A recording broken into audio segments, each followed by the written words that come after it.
Boa tarde, pessoal, tudo bem? Aqui quem fala é Vantur Jorge de Moraes e você está no canal Física Trix 4.0.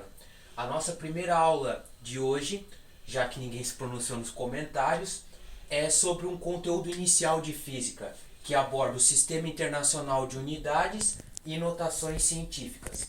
Bom, o Sistema Internacional de Unidades ele foi adotado no ano de 1962 pelo nosso país, sendo que em 1954 o Brasil participou da Convenção do Metro. Então, nós adotamos sistemas de unidade de outros países desde os anos de 1800. O primeiro sistema adotado no Brasil foi o sistema métrico francês. Bom, o sistema de unidades ele é dividido em unidades de base, derivadas, suplementares e os prefixos.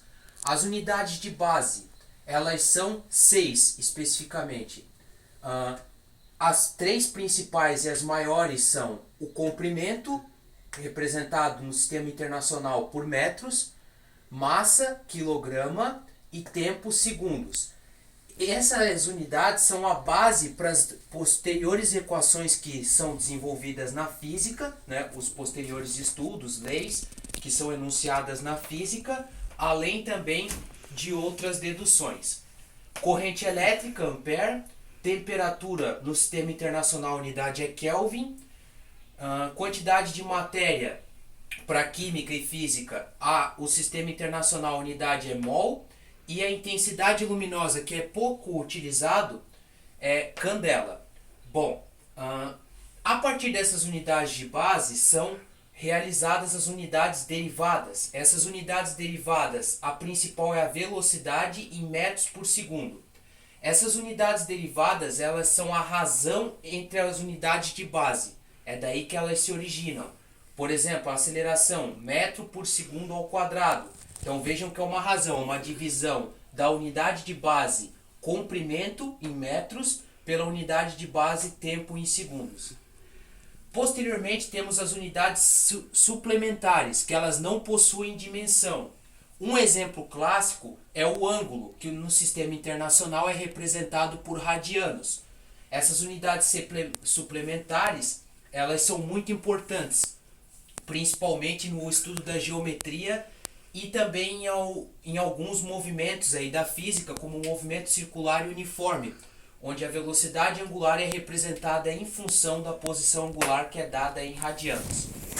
E, propriamente, entramos então na explicação dos prefixos. Os prefixos eles são utilizados geralmente para simplificar resultados dos cálculos. Então, ao invés de eu dizer, por exemplo, que eu tenho, por exemplo, uma frequência de ultrassom de 200 mil Hz, eu digo que eu tenho 20 kHz. Isso simplifica a representação, a simbologia. Então eu utilizo esses prefixos. Os mais comuns utilizados são os que estão aqui. Há outros, mas por questões de tempo nós abordaremos esses principalmente.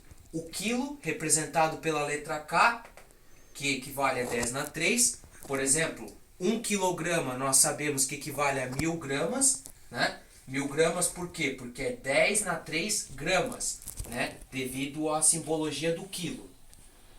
Mega, 10 na 6, representado pela letra M. Giga, 10 na 9, representado pela letra G. E tera, representado pela letra T, que representa 10 na 12.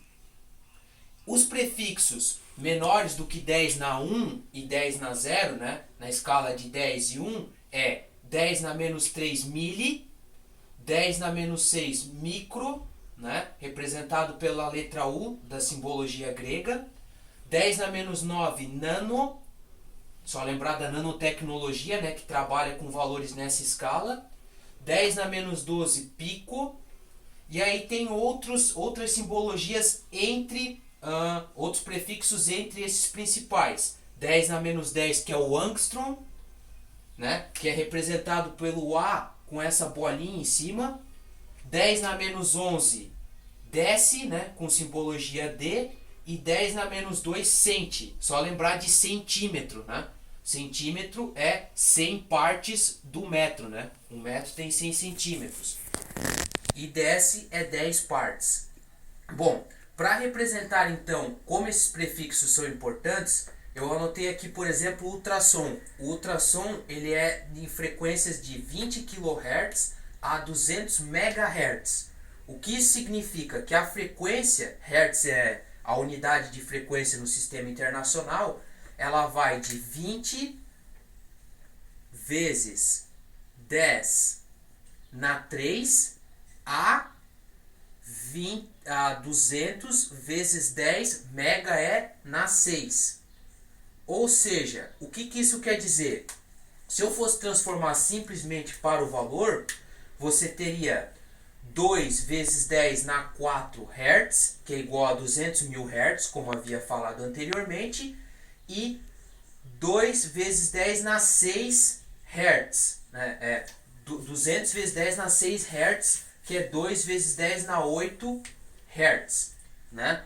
Então você tem essa alta frequência, né? O ultrassom geralmente ele é em baixo comprimento de onda e alta frequência, como veremos nos vídeos posteriores.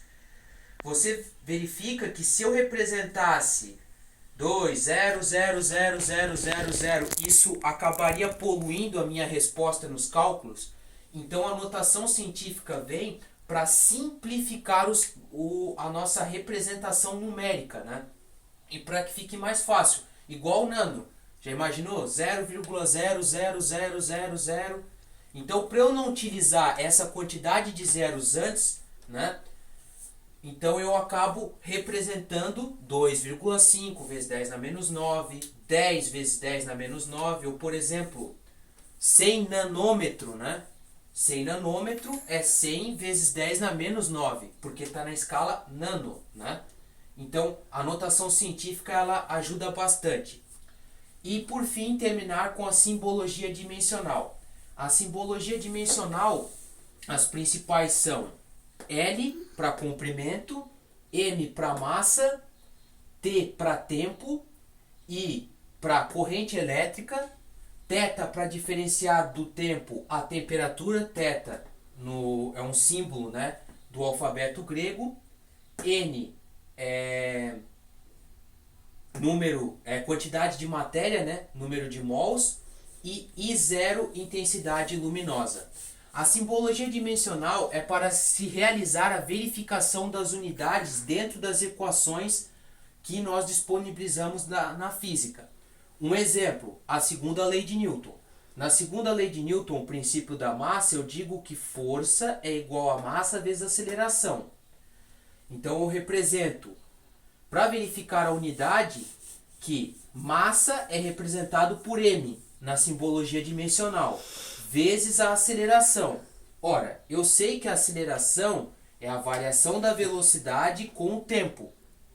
E que a velocidade é a variação do espaço percorrido por um tempo. Então, se a velocidade é uma distância sobre tempo, é um comprimento sobre tempo. Comprimento é representado pela letra L. Tempo pela letra T. Então, L sobre T é a simbologia dimensional para velocidade. A aceleração é velocidade sobre tempo. L sobre T dividido por T. Aí vem a divisão de fração, onde eu mantenho a primeira fração, L sobre T, e multiplico pelo inverso da segunda, né? É a chamada regra da orelha, né? Onde eu mantenho a primeira e multiplico pelo inverso da segunda. Se é T, fica 1 sobre T, que é o inverso. Então é L sobre T vezes T, T ao quadrado. Então a massa M multiplica por L sobre T ao quadrado. Que eu também posso representar da seguinte forma, que é a mais comum e vocês podem ver até em outros locais, né, outras tabelas por aí na internet ou até mesmo em livros de graduação, que é M de massa vezes L, que é a dimensão do comprimento, vezes T na menos 2. Por que T na menos 2? Porque eu tenho aqui 1 sobre T ao quadrado, né? O mesmo exemplo vai para o trabalho.